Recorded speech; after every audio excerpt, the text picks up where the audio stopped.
Oh, friends, wow.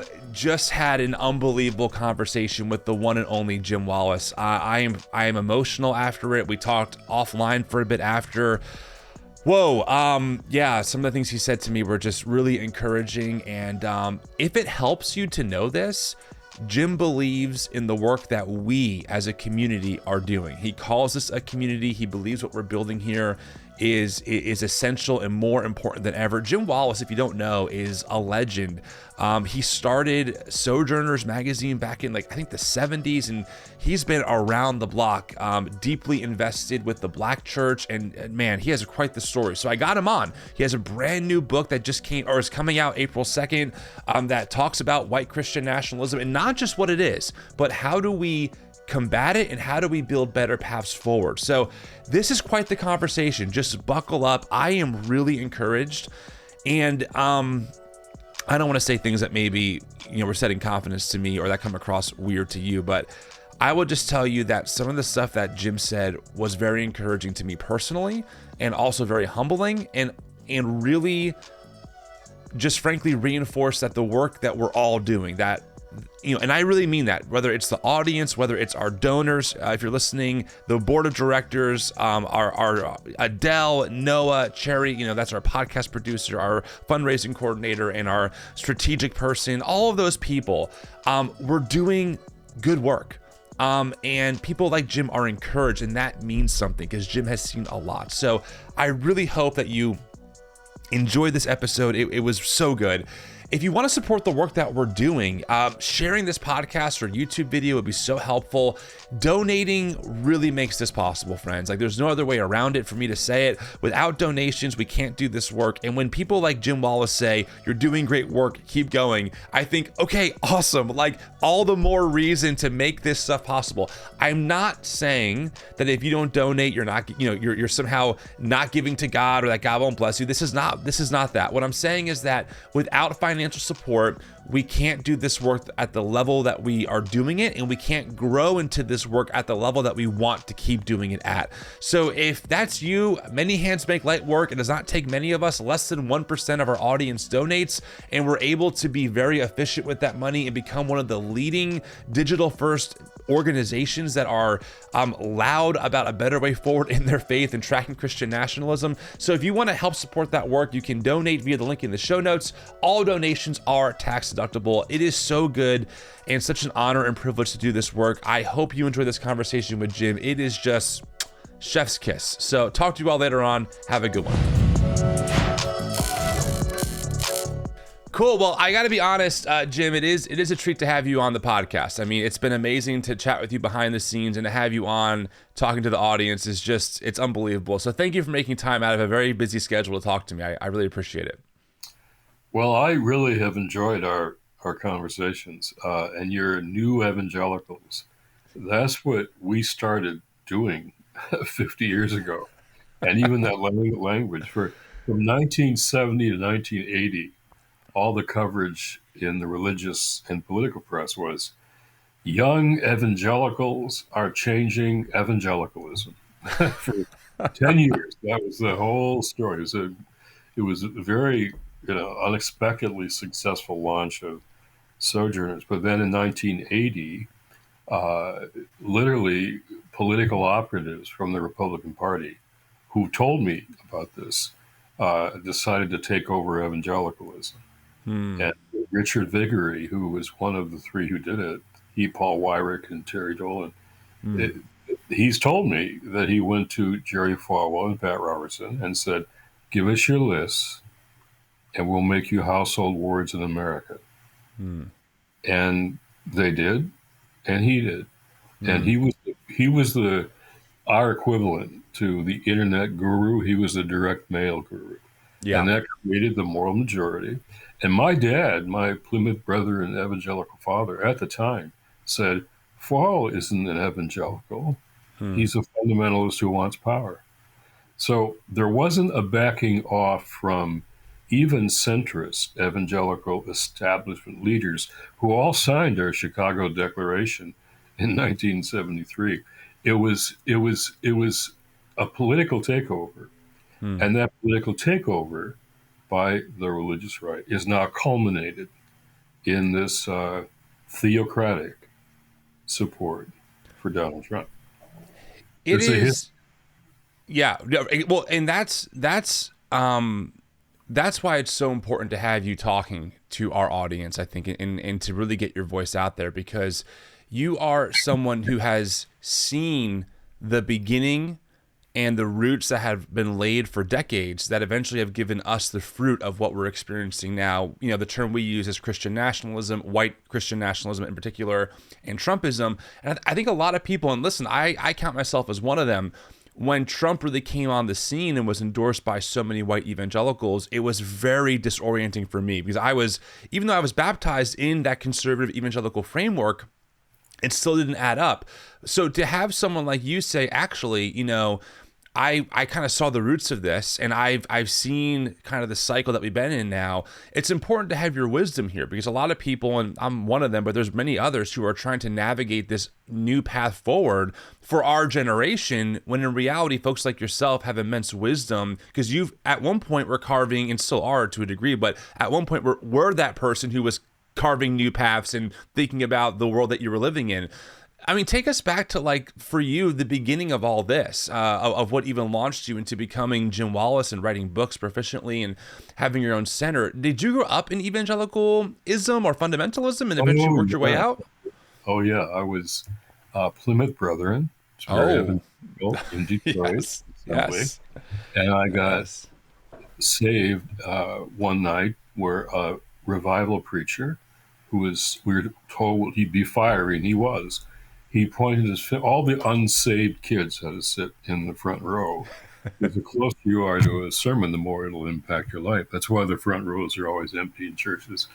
And he pointed his finger, it felt like right at me, and said, "If Jesus came back tonight, your mommy and daddy would be taken to heaven, and you'd be left all by yourself." It got my attention. I'm getting up in years. I'm 6. And so I told my mom, "What do I do about this?" And she said, "Oh, it isn't that wrath of God stuff. God loves you. God has a plan for your life." So I said, "Well, I like that better." So, okay, that's cool. I signed up. But my big conversion came. Evangelicals have lots of conversions because they need them. Can attest. Came as a teenager when I'm now listening to my city of Detroit, Motown, Motor City. And I'm having these questions. Something seemed really big and really wrong, and nobody in my white neighborhood, white church, or white world, white school would talk about it. So I'm asking these questions of the adults around me, and I'm starting to read the newspapers and listen to the news and have adult conversations. I'm 15, 16, and it was clear they didn't want to answer any questions. And the only honest answer I got back was, "If you keep asking these questions, son, you're going to get in lots of trouble." And that proved to be true. And one night, an elder took me aside, and he knew I was going back and forth to the inner city.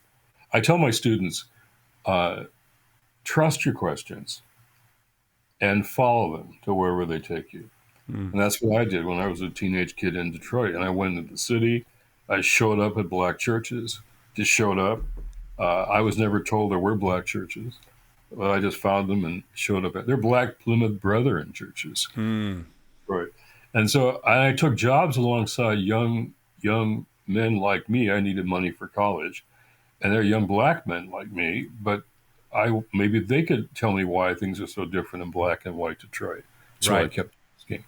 And their life stories were so different than mine. Yeah. And they changed my life story, So that was the beginning for me. And I left it. So I left all that. I went to, it was an elder. I'll just say this quick story. An elder one night took me aside and said, "Son, you have to understand, Christianity has nothing to do with racism. That's political. And our faith is personal." And that's the night that I left in my head and my heart, because what was ripping me up, turning me upside down, if that had nothing to do with Christianity, and I wanted nothing to do with it either. So I joined the movements of my time. Secular. I was secular in college, organizing war, racism, Vietnam, poverty, and we organized. We organized. I shut down Michigan State with my friends.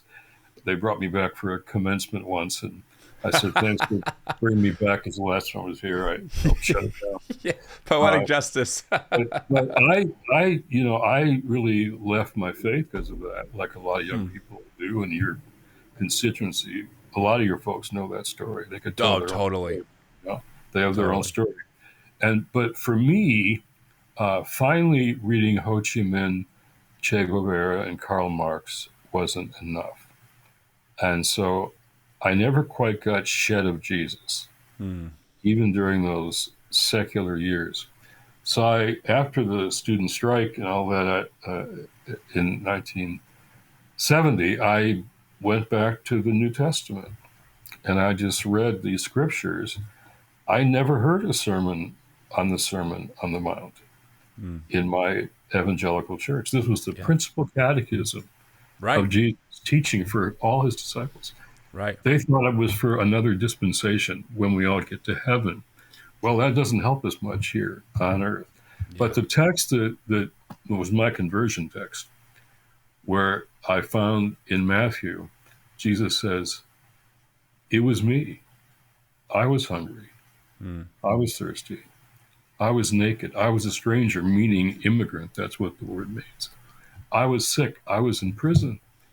Uh, and as you've done to the least of these, you've done to me." That was more radical than any of the Marxism I was reading. And I said, "That's it. I'm going to sign. I wasn't going to be a Christian, but I was going to be a follower of Jesus." And that text has changed me my whole life. It's like when we put immigrant kids in cages, Hmm. we're caging Jesus. When we don't aid impoverished families, when we deny them aid, we're denying Jesus. When we, instead of educating and serving young black men, we arrest and kill them. Hmm. We're arresting Jesus. That's what that means. It's Jesus couldn't get in Flint clean water for his kids when all the white suburban Flint people had clean water for their kids. That's Jesus. Hmm. So that text has changed my whole life.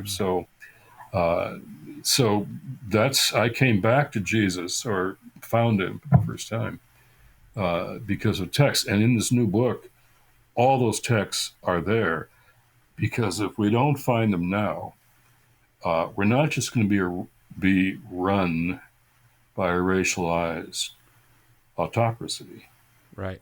We're going to lose democracy Yeah. for all its flaws Yeah. and failings, which I've spoken of for years. Yeah. We're going to lose democracy altogether, and theocracy will come into play. This bad religion, white Christian nationalism, is bad religion, bad theology. And so, the subtitle here is Rejecting Christian Nationalism, Reclaiming True Faith, and Refounding Democracy. Hmm. So I've written lots of books, as you say, but this is, to me, the most timely book I've ever done to this moment. Thanks for sharing all that. One of the questions I wanted to ask you, because you have such a wider perspective than someone like myself. I mean, I was born in '88. I was born in the evangelical ethos, and I'm only a few years out of that basement of fundamentalism, kind of breathing some fresh air in. And I try my best not to be super hyperbolic when I'm talking about the threat that currently faces us, but I also want to be realistic. In your estimation, based on what you've seen in your lifetime and the places you've been, do you feel like the white Christian nationalism that we're experiencing today is another level of extreme, or do you feel like this is kind of the cycle that white evangelicalism has always participated in? It just looks different based on the timeline. It's not a cycle, it's a culmination. Okay. It's a culmination. Mm. Uh, Back to what was wrong with our childhood, I didn't have the words to use for that elder in that conversation, but I later found them, which is God is personal. but never private.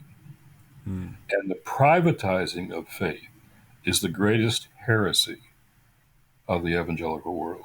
We had established leaders of evangelicalism join us, the young evangelicals like me and Tony Campolo and Ron Sider and John Perkins, all the young evangelicals.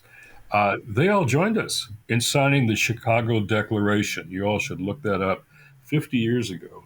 And it said everything that I believe was right there, and they all signed it. But it wasn't them backing down, it was a political takeover. And what we have now is a crescendo. White is crucial because race is at the core of all of this. And we have a battle. I quote Frederick Douglass in the book. We've always had these two kinds of Christianity.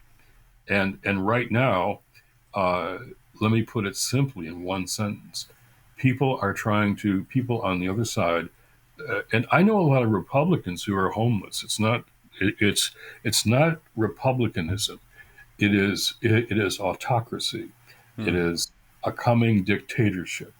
It is a strong man who likes a strong man around the world. And what's happening is an idolatrous religion making an idol of the nation, and then a heresy religion. Heresy always takes Christians away from Jesus. And that's what this is doing. It's taking them away from Jesus. So this is the culmination of all of that. It's gotten worse, and we're either going to survive this threat. It's a threat to democracy and to our faith, the integrity of our faith. Yes. And a whole lot of young people, like I talk to every day, and you talk to every day too, they're watching to see how the church comes down. And if the church doesn't come down on the side of the values that we say we believe, they're not going to ever go back to church. I go back and, well, I don't go back and forth on this anymore. I have a strong opinion on this, but I would like to hear your opinion. I hear sometimes people say, oh, well, this white Christian nationalism, it's not true Christianity. It's not the true faith.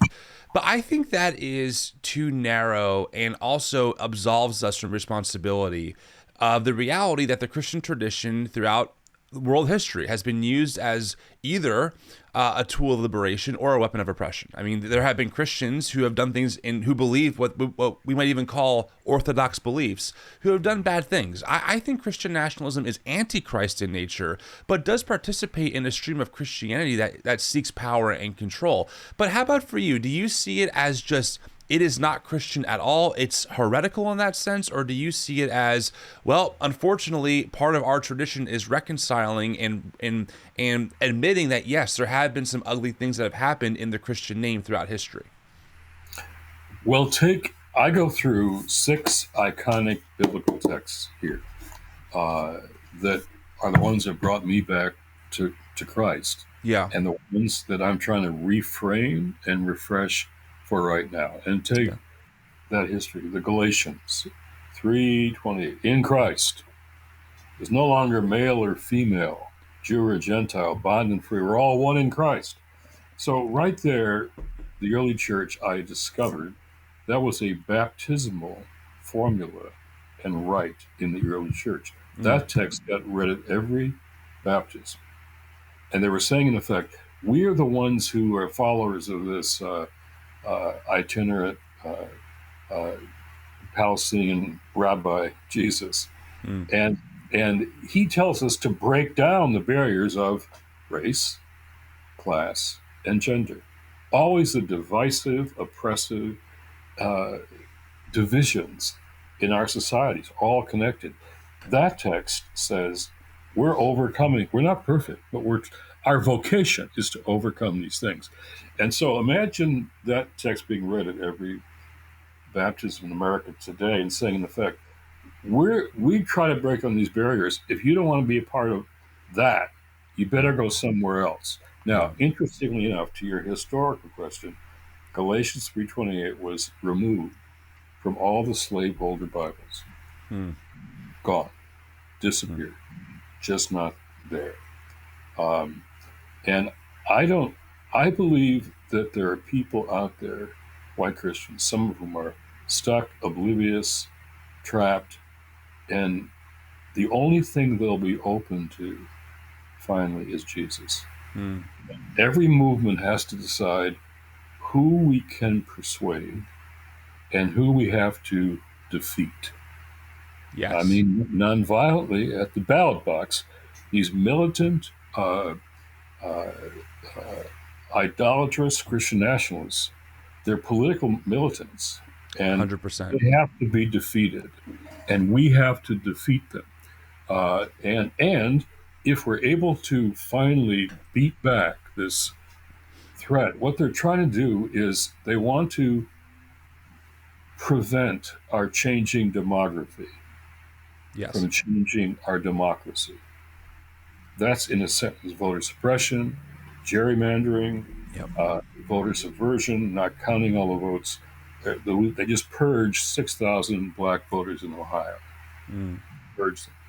And we're now in Ohio black churches making everyone aware of who's registered and who's not, long before November.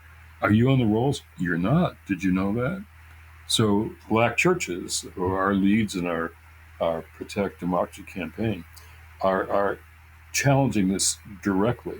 And so if we're able to defeat uh, this bad religion, starting with the religious right in 1980, if we're able to defeat that, it opens up a whole possibility of what we can do going forward. So I'm very concerned when I hear people say, well, it just cycles, and 4 years from now we can do better, and let's blow the whole thing up. Let's just blow it up because, I don't like what Biden's doing in Gaza. I don't either, and I wrote against it yesterday again. Yeah. But we're talking about losing democracy here. So I'm doing everything I can to press this administration on lots of things. But we're not talking about in 4 years we can change our minds. Yep. We're talking about the loss of democracy and the loss of the authority of faith communities who stand with. This is, for me, a Bonhoeffer moment. This is the 1930s. Wow. This is what we're facing right now, to lose democracy in this country after all these years of barely holding on to it and never having it fulfilled. But now we're going to lose it altogether unless we all stand against what you say is Antichrist. Yeah. It's Antichrist. Yeah. No, I think that's well said, and I completely agree with you. Unfortunately, doing this for a living, you end up learning too much, and there's only so much you can cover in one day on the internet. For every one thing I share, there's 10 things behind the scenes that I'm like, oh my goodness. And there are things happening, whether it's Project 2025 or Project Blitz, some of the dark money that funds this, some of the big organizations like Turning Point USA that do a Turning Point last year did $80 million in funding.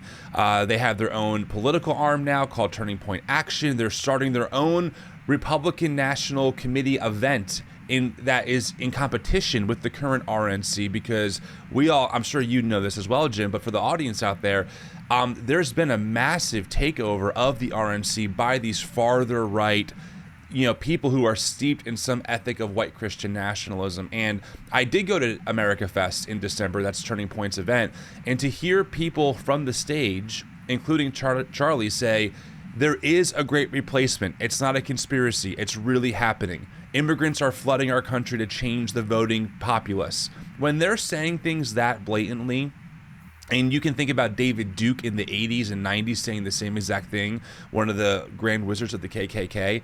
If that's not a 5-alarm fire, if that is not, a wake-up call, and of course, these folks are partnered deeply with many white evangelical churches, many of which are mega churches. I share your urgency of, yeah, we have a major problem. And I think the question then is, to your point, you mentioned that there are some people or some ideas that we have to defeat, and then there's the people that maybe we can persuade. For you, how do you draw those lines? Because I struggle with that, right? I want to have a posture of, hey, there's a better way forward in our faith than this, but also having being strongly outspoken for the folks who are marginalized by these policies that, hey, this is not okay and we have to fight that. So how do you maybe talk about that in your book, etc.? Oh, I do. Your listeners know who Charlie is? Charlie Kirk? Oh yeah, they know. They know. Okay.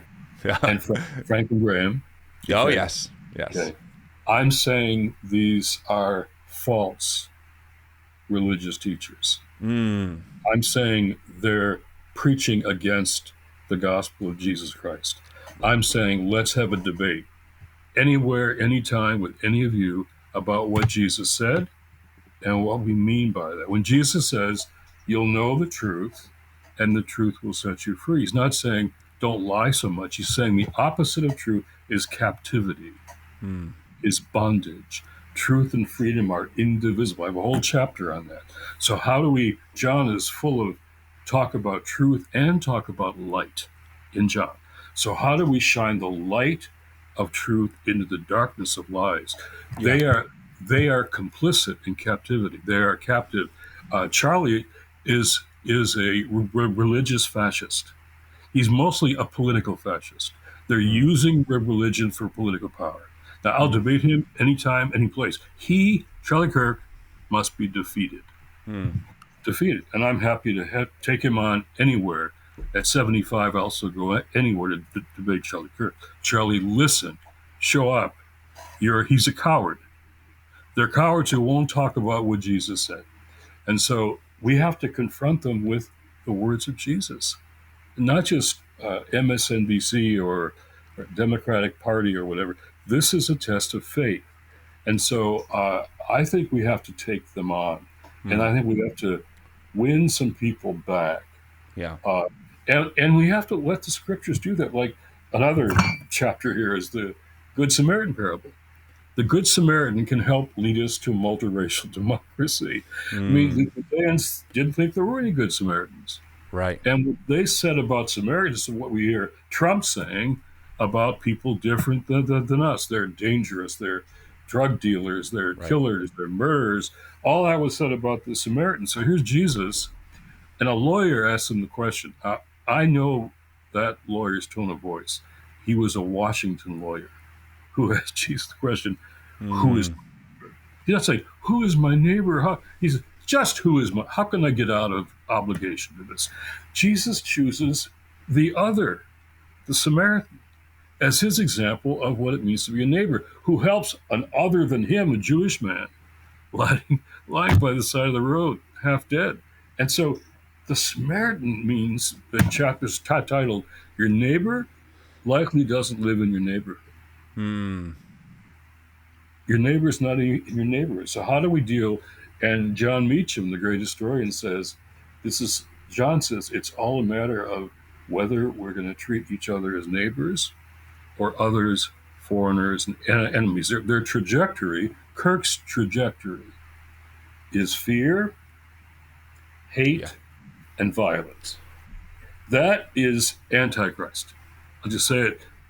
Charlie, that's Antichrist. Read your Bible.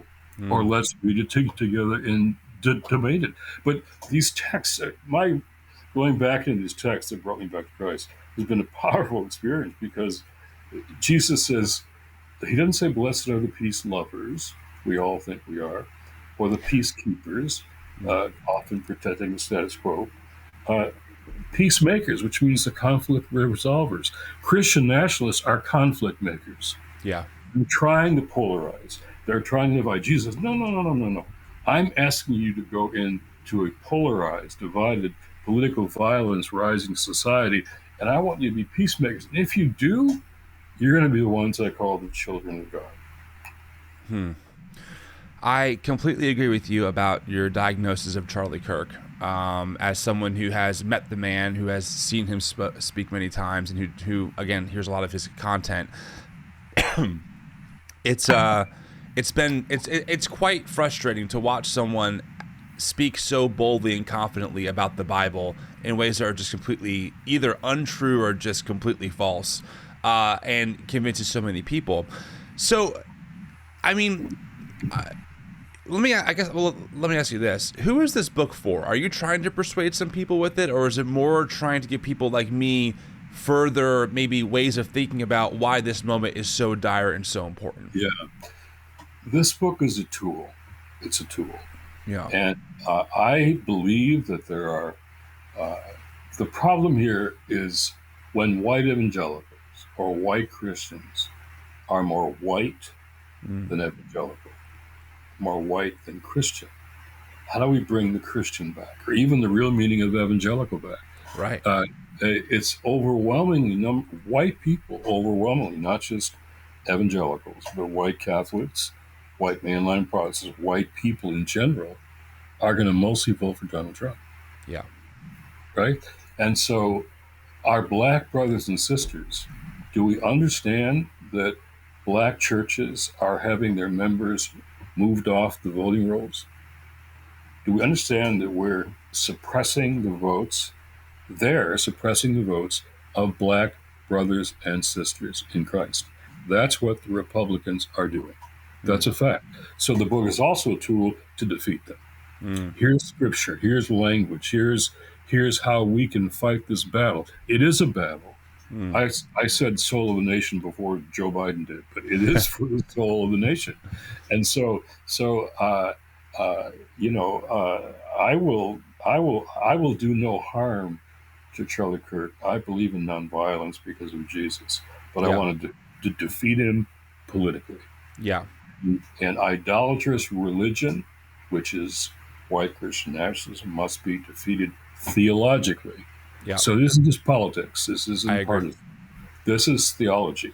So when, imagine all the political noise around us right now.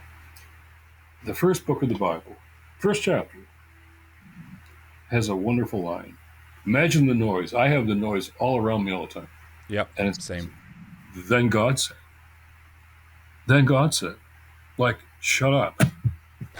Then God said, let us make humankind Mm. in our own image and after our own likeness. That's what God said. That's the foundation of human rights, voting rights, all that. So when people are trying to suppress the votes of people because of the color of their skin or their age or whatever, it is literally an assault on Imago Dei, Mm. an assault on the image of God. Do we believe in the image of God or not? That's what that. So I take those texts and I try to apply them to where we are now, so we can come at these people. I don't think the answer to bad religion is no religion. Many of my friends on the left, that's what they think. I Yeah. don't agree. The answer to bad religion is better religion, is good faith. We got to defeat bad religion with good faith. So what's at stake here? And I'm just so encouraged by our conversations. A whole lot of people are hungry, and you're finding them, and Yeah. they're listening, and they're paying, and they say, "I'm not alone anymore. I have some other people who feel whose stories like my story." But the last chapter of the book is called "The Remnant Church." Bonhoeffer began a confessing church in Germany. The German church supported Adolf Hitler. Dietrich Bonhoeffer, he was here for a year at Union Seminary, and while he was here, went to Abyssinian Baptist Church. He's probably the only white guy in the crowd. And black preaching, black theology, black music shaped his confessing church. And he lost. He was hung in a concentration camp. Yeah. But right now, we need an American confessing church. I'm calling it a remnant church. And what I mean by that very simply, that's why you give me such hope, is there will be a minority of white believers, a lot of younger believers, who are ready and willing to join black and brown church leaders in America and create literally a new American church. This book is for that, not just what's wrong. It's how do we create a new American church?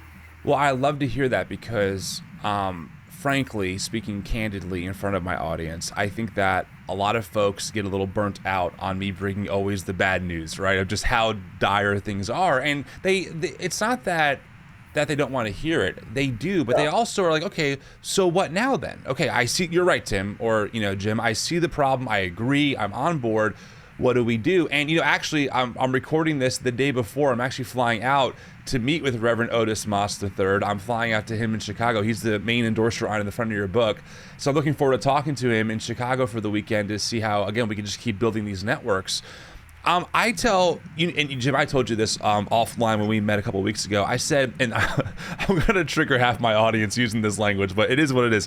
I tell people all the time behind the scenes, I'm like, listen, in my opinion, to be evangelical for a second, the harvest is plenty and the workers are few. Meaning there are so many people out there who I talk to and meet who I know are hungry for a better way forward and who are looking for a way that is rooted in allegiance to Jesus, that wants to love all of their neighbors and wants to do better by all of their neighbors and sees the threat that, frankly, a lot of my faith tradition has birthed, right? I mean, we can think, this is just data, friends, and I've covered this many times. Some of the most recent polls show that, like in Virginia, for example, 76% of white evangelicals wanted Trump compared to about 35% of Republicans. And when it came to just Republicans, it was actually more for Haley than for Trump. So this is very much a white evangelical problem.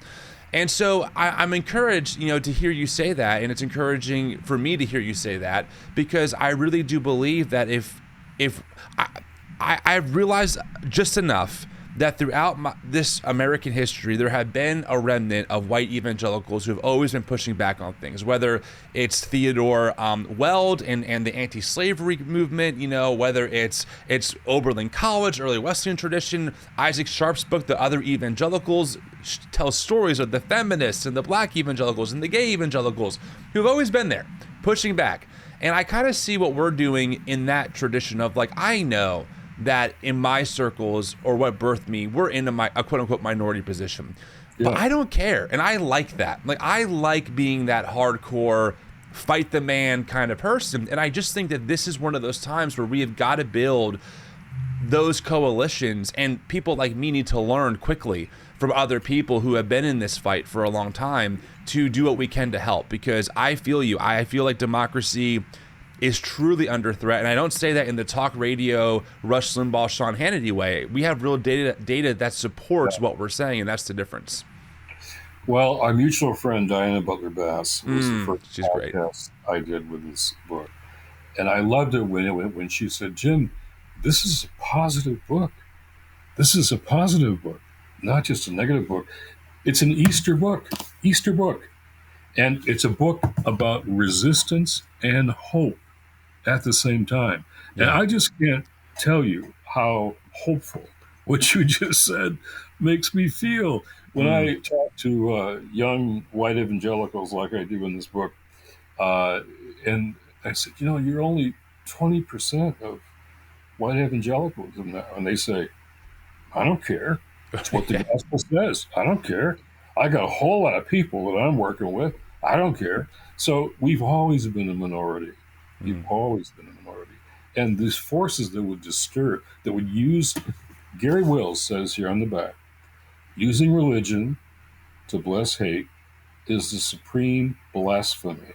If you don't believe that, read this book. If you do, urge others to read the book. We need it. Now, Gary Wills is one of the smartest people I've ever known in the world.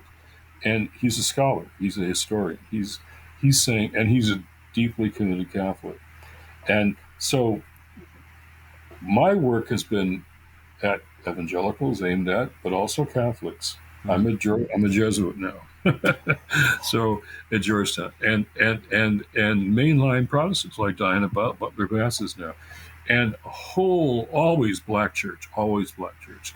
When I got kicked out of my white church, the black church took me in, and it's still my spiritual home. Otis Moss, Otis 3 is his nickname when you see him. That's on the street.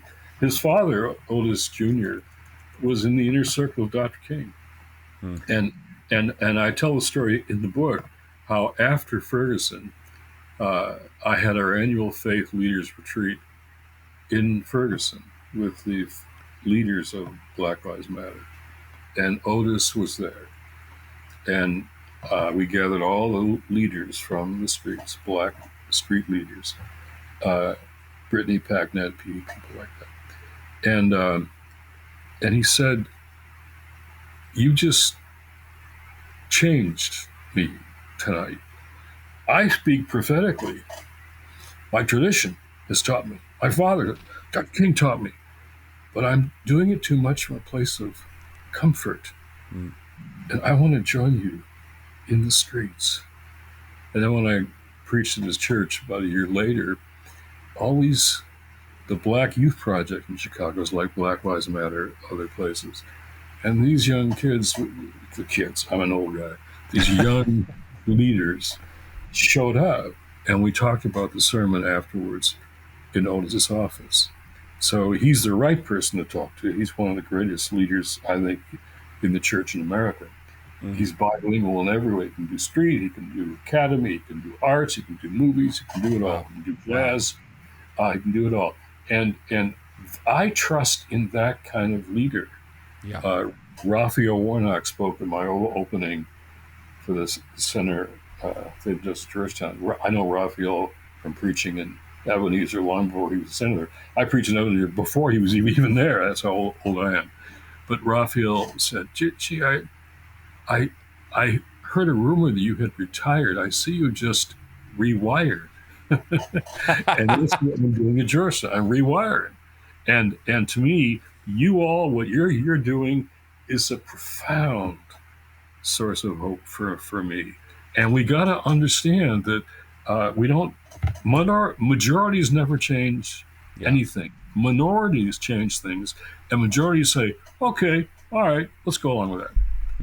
Even Dr. King, there's a minority of black pastors who joined. The majority didn't want to go near it, right? Particularly when it came out against Vietnam and militarism, materialism, and racism. Yeah. So we're always going to be in the minority. That's our nature as the church. Yes. That's who we are. So the fact that you exist and your message and your growing, community, I don't call it a constituency, it's a community. The growing community that you're forming is, to me, a great source of hope. So this book is written for them. It's a tool. It's not just to how to stop this stuff. It is that. But it's also how to build something new together. I love that. A lot of us found each other through the deconstruction explosion. That's a needed thing. I'm sure you went through your own, what you might call now, deconstruction at some point in your life. And to be fair, some people, after the explosion, they end up leaving the Christian tradition, or they just move on to other things in life. And for me, that's not a moral judgment on them. I get it. I understand. People get really messed up by fundamentalism. Totally valid. There are people that are like, okay, great, I've deconstructed. But is the only goal just to stand on top of the rubble and say we did it? Like, what are we actually working towards? And that's why I think people like you and your book is so key. Can you share with the audience? I mean, you're probably, no lie, probably one of the most connected people I've ever met. You have connections everywhere. Can you give the audience, you don't have to name names, but just some hope that you see in some of the spaces with people that maybe see what you're seeing in our impositions of power, trying to, find that better path forward and trying to save democracy. People always ask me for good news. So this would be a great time to share from your lips to our ears some good news that you see happening in all different areas of culture and politics and theology, of people really trying to be what you're talking about. Well, the people who are listening to us right now are part of the good news for me. When you're around a long time, as I've been around a long time, you have lots of relationships and lots of connections. So I do talk to a lot of people here and around the country who a lot of them are influencers, but they're feeling helpless. Yeah. And they're feeling, a lot of them feeling hopeless. So a lot of them come to me with, these are like very influential people, even Republican people and Democratic people who feel scared and helpless and hopeless of what is taking over a whole political party. This Yes. isn't republicanism. This is a march to authoritarianism that's Yep. taken over a whole party. So I did Steve Levitsky's new book, did a podcast with him called, the tyranny of the minority, and that's what we're facing. So at that level, a lot of people are scared and feeling hopeless. So I'm going to come back to, I learned my theology of hope, really, a lot of it in South Africa, from Desmond Tutu, who's my chair is delightfully named after my former mentor and friend. And here's what Desmond taught me: the difference between optimism and hope. Mm. Optimism is a feeling about how things look today. It's a mood. It's a personality. It's a cup half full, not cup half empty. Hope is deeper than all of that. Hope is a choice you make because of this thing that we call faith. Was Desmond Tutu optimistic most days under apartheid when he, as a bishop, had to deal with the suffering of so many people? No. Uh, but he believed in hope because of his faith. Now, faith is the substance of things hoped for, says Hebrews, the evidence of things not seen.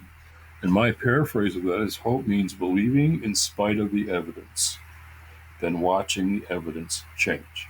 Now, I've been doing that for a long time. Am I optimistic? Uh, I'm not sure how this is going to come out this year.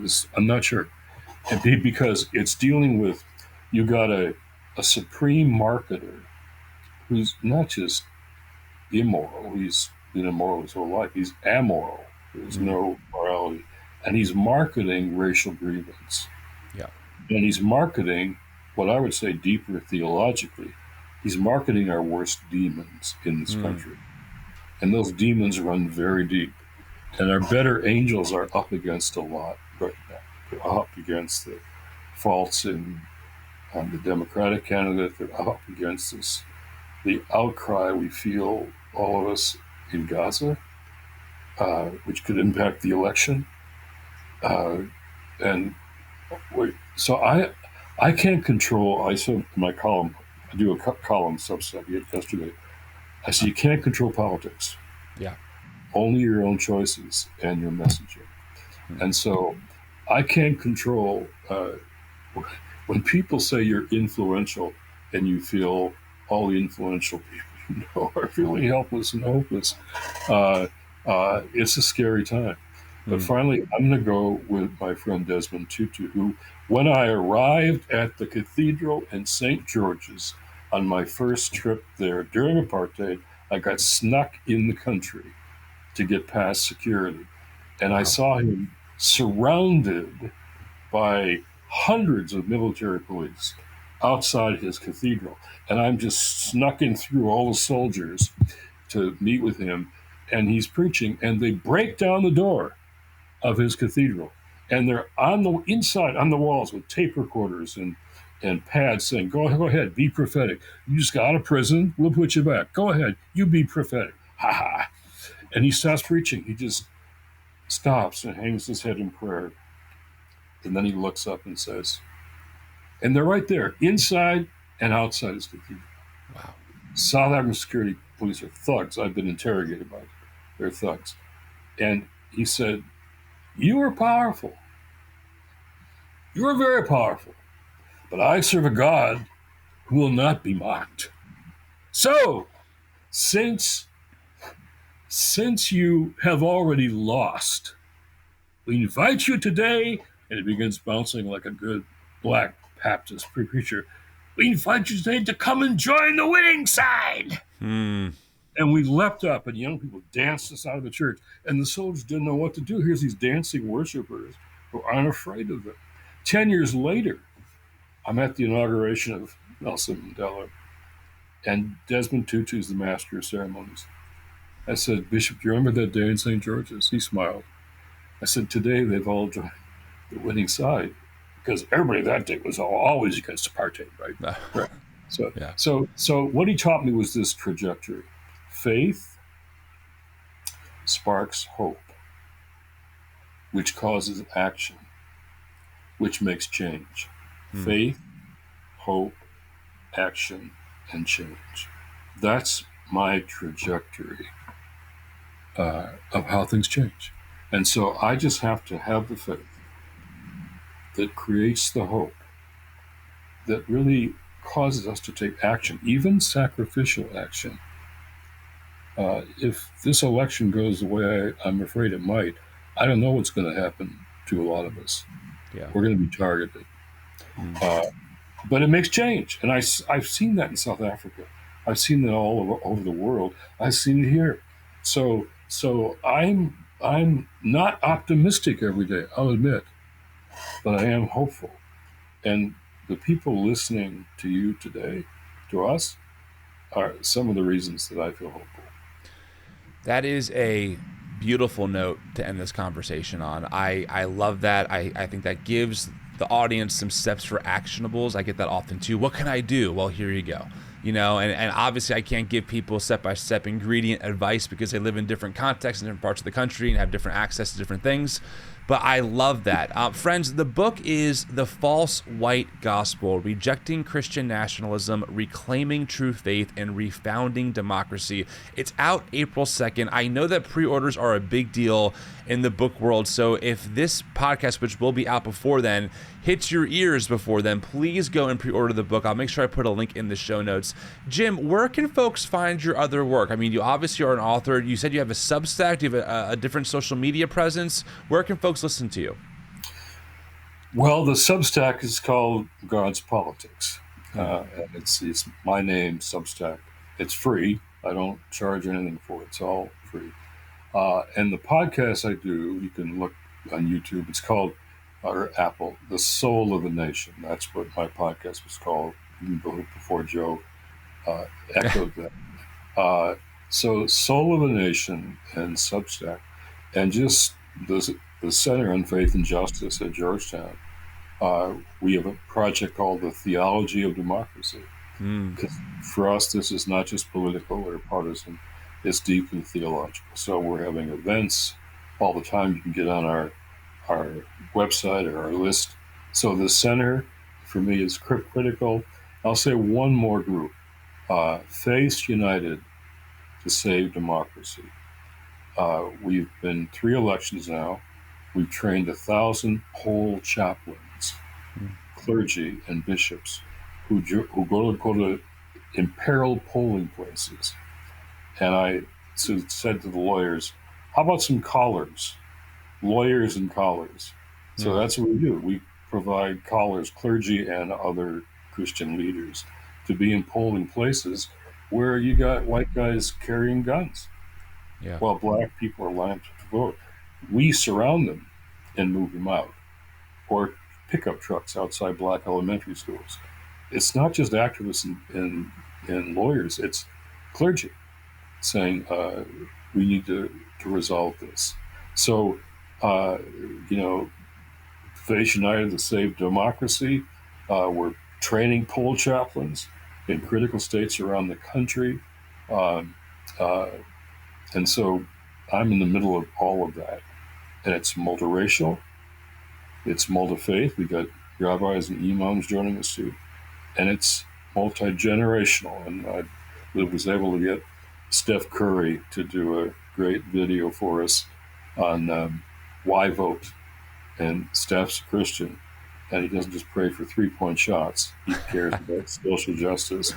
And I got Steph to do that for us. Well, God must be listening to Steph if that guy's praying for 3-point shots and other things, because he obviously drains them from wherever he wants to. So that is wonderful. Jim, it is, like I said earlier, really an honor to have you on. Whatever this new thing that people like me and others are trying to do certainly stands on the shoulders of folks like yourself who have paved the way and who have given us foundations to think about theology different. So thank you from the bottom of my heart for that. And I'm looking forward to working more together this election cycle and, seeing what the future holds. And beyond. And beyond. I'm all about it. We'll talk again soon. Bless you. Take care. Thank you. Bye-bye.